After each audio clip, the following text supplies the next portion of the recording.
All right. Rich from Cleveland and also Sarasota, my friend. All right. So, been in the business since 2010. Last year was 53 units for yourself personally, 70 units for your team total. And the goal this year is 57 units and 143 team total. You've been in GloverU one-on-one coaching since 2024. Systems of real estate graduate, Sales Rocket graduate twice. 76 hard completer or finisher as well. So what caused your biggest increase in business? Because I know you went from, one of the reasons why I wanted to interview you, Rich, is because you went from 33 units closed personally in 2023 to 53 units in 2024. 20 units, first of all, is a lot to begin with, but percentage-wise, I mean, that's almost doubling your business. So what was that increase? Where did it come from? Expireds. And it's weird even saying that because for 14 years, that was like the bad word, right? I never did it. Yep. And when, 2022 was really hard when interest rates jumped in going into the fourth quarter of 2022. Yeah. And in 2023, it was hard. Yep. And I've spent the last 3 years digging myself out of a hole. Yeah. And I say that because my son was born in November of 2020, and I wanted to be, he was my first kid, right? So I wanted to be home and present. I took a few weeks off. Well, after I took a few weeks off, I ended up getting COVID and had to take another couple weeks off. Yep. And because of that, my business suffered and I had to play catch up. Well, my other son was born November of 2021, and 14 days into his young life, he got COVID, my wife got COVID, and my son got COVID. And having already had it, I was now the one that had to kind of take care of everything. He spent 2 weeks in the NICU, and that was the priority, right? I spent this whole time trying to dig myself out of that hole. And 2023 was the hardest year I've ever had. I joke that I say that there were times that I would have rather had sold ice cream to Eskimos because I was having zero fun. And it wasn't until I started playing with this idea that maybe I could call expireds. Maybe I could figure this out. And I went to the fall tour stop, and Taylor gave the idea of the Lotto holiday chair. Yeah. And I have no idea how to create anything, but my wife does. So I sent her a picture of this thing and said, hey, create this, we're doing it. I got home, she had it already created, and we sent it out and we got a listing from it. I'm like, all right, this works. So then I was invited to the coaches retreat in 2023. As a guest, yeah. As a guest. And that opened my eyes to the organization in a way that I never had imagined before. Sure. And I said, okay, these guys are onto something. Which, by the way, for those that are not familiar, we do an annual coaches retreat specifically for our coaches. But every year we have about 20 invited guests, 20, maybe 25 invited guests. And these are people that we see potential in.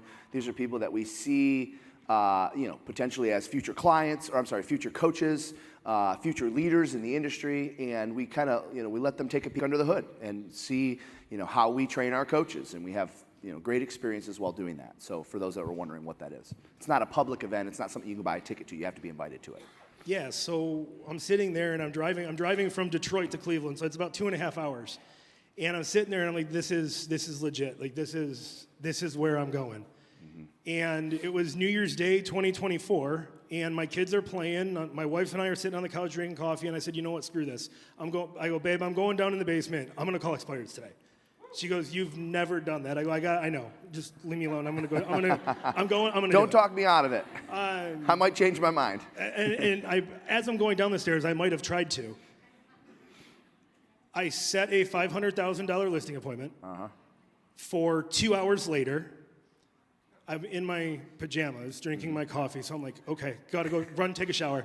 Went on the listing appointment that day, took the listing. Yep. 45 days later, we're sitting here-ish in Phoenix. The listing goes under contract, and I'm like, all right, we're on to something. Yep. So I said, listen, all right, if this worked, I'm going all in on this. Yeah. And we ended up taking close to 20 listings in 2024, sold about 10 of them. Yep. Well, actually, it ended up being probably a little bit more than 10. And Still have a few, I'm sure. yeah, still have a few, but it's one of those things that I never would have done if it wasn't for being open to the idea that you might have been in this for a really long time, but there's still so much more from a potential standpoint. Yeah. And that is not an easy source for people to get into because it's a scary source. It comes with rejection, Totally scary. hard to grind, the morning calls, all the role play, all this other stuff. So tell me today, now that you've had success with them, how do you work expires from start to finish? If I'm in the room and I'm thinking of getting involved with GloverU or joining a program or something, how do I work expires from start to finish? You got to have fun with it, number one. So I'm still a little paranoid and afraid of the dialer, but we have Vulcan. We have Vulcan 7 as our dialer. By the way, don't take what he said lightly. You have to have fun with it. You really do. Yes. Otherwise, it's the biggest elephant in the room, and the smallest bite doesn't feel like you're taking one. Yeah. Right? That's why, when we do the Prospecting Lives, we do 2 a year now. We do one in April, and we do one in October in Detroit. You're all welcome. It's in your workbook. We create an environment that's fun. And you have to somehow recreate that same environment in your space, either in your office, your home office, or wherever. So walk us through your expired process. So our CRM is Follow Up Boss, and we have an API integration with a second for sale by owner and expired provider that will pull those leads into Follow Up Boss. Because I still have a little phobia of the dialer, I spend a lot of time in cold outreach with them. So text messaging, video messaging, email campaigns, everything that you spent the last day and a half on are things that we're doing. Yeah. And it's literally just to get them to respond so that we can then have a conversation. Yep. And we follow the 3x3x3. We use Fellow, which has a huge piece of the success that I think we have had with expireds because their APIs are also going into Follow Up Boss. Yeah. And so they're dripping on like the old expireds or people that you had a conversation with before. Well, it's kind of, I feel like I found the hack here because some of the time expireds don't want to talk to me today. Yeah. And when we have the ability to tap into Fellow to get them dripping on them for home valuations or cash offers, they're now raising their hand, which is allowing us to now be the one that they're calling and reaching out to. So it's a little bit. I almost feel like it's my cheat code for the expireds. And if you want the entire playbook, I gave it to Fellow. They have it at their desk. So if you were writing stuff down and missed stuff, go get it from them. This entire expired thing. And then we just proactively, the day of the expired, we took it from you. They get a postcard. It has the QR code to push them back into Fellow. Everything that we're doing is seller-based, seller-focused, expired-based, expired-focused, because I didn't want to think that it worked. But once I tasted it, I got a little bit of that success, now it's the chase. Now it's the hunt. And your goal is for expires to be your number one source of business this year. It will be my number one source of business this year. I love that. That's awesome. Okay. Also, Rich, this year you've added video. Talk to us about that, because obviously we've been talking about that on this stage for the last couple of years. More and more people are starting to embrace it. More and more people are still fighting it. So what's your opinion of video? What have you seen from it? Every day in all ways. I have being in Cleveland, I have Live Unreal Media down the street. So I made a commitment in 2024 that every listing, regardless of the price, regardless of the location, regardless of the condition, was going to have a video. Yep. Every single time, regardless of the situation, we're having a video. I've had some fun with it.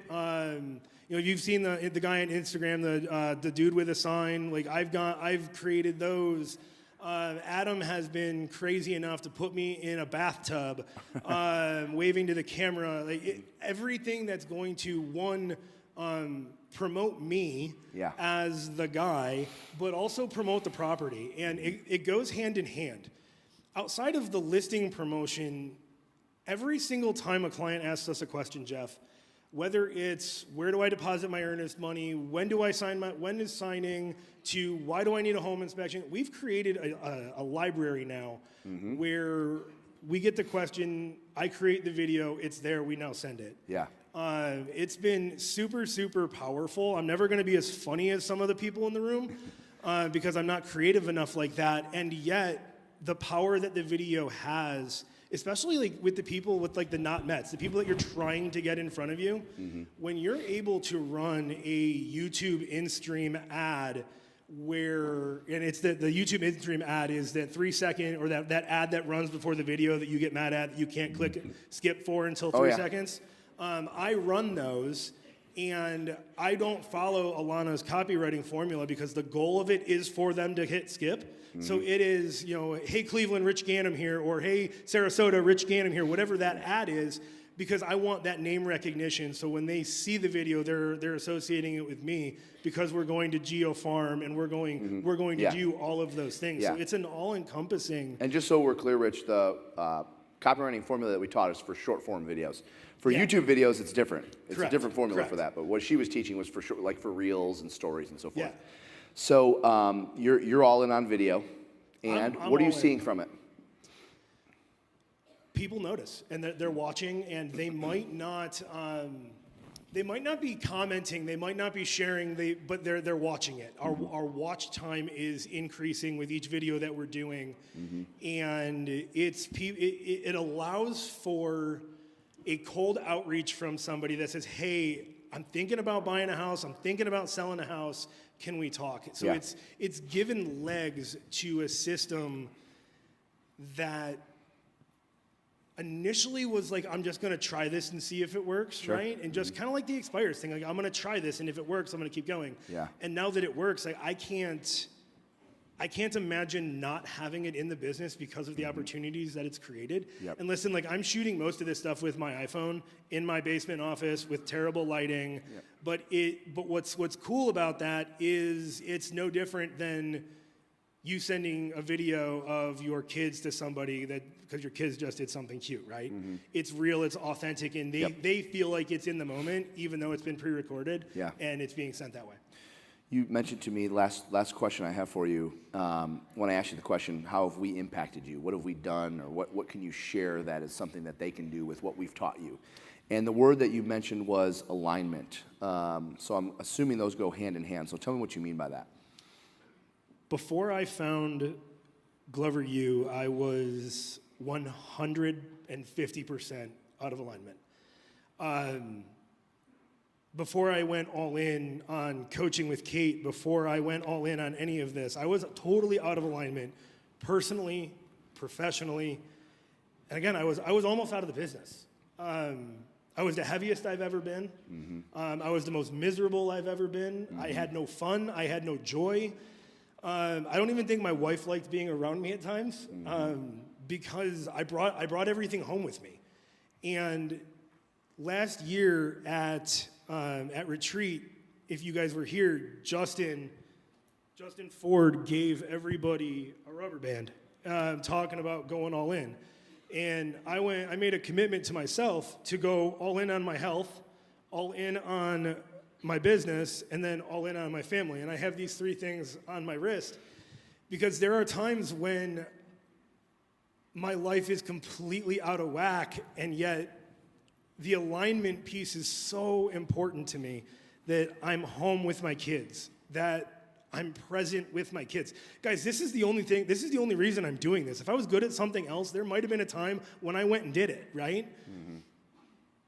But the alignment piece for me, Jeff, it brought everything full circle. It reignited the spark for this industry. It reignited my passion for people and this industry. And it's put me on a path through coaching, through being a part of this. I think I even told this to you on the phone, like, my family, the impact that this room has made on my family, I can't ever thank you enough. Because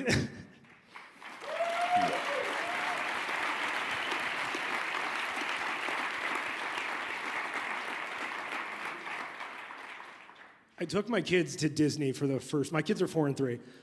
My wife and I took them to Disney for the first time over the summer, and everybody said, "Don't waste your money. They're not going to remember it." Every single time we put on Moana for the 400th time, or Coco for the 1 millionth time, or whatever it is, it's Cinderella's castle, Dad. We were there. I'm like, damn right we were, bud. Yeah, that's awesome. That's awesome. Okay. That doesn't happen without being here. Doesn't happen without being here, Jeff. Appreciate you saying that. Let's hear for Rich Ganim. Thank you, Rich.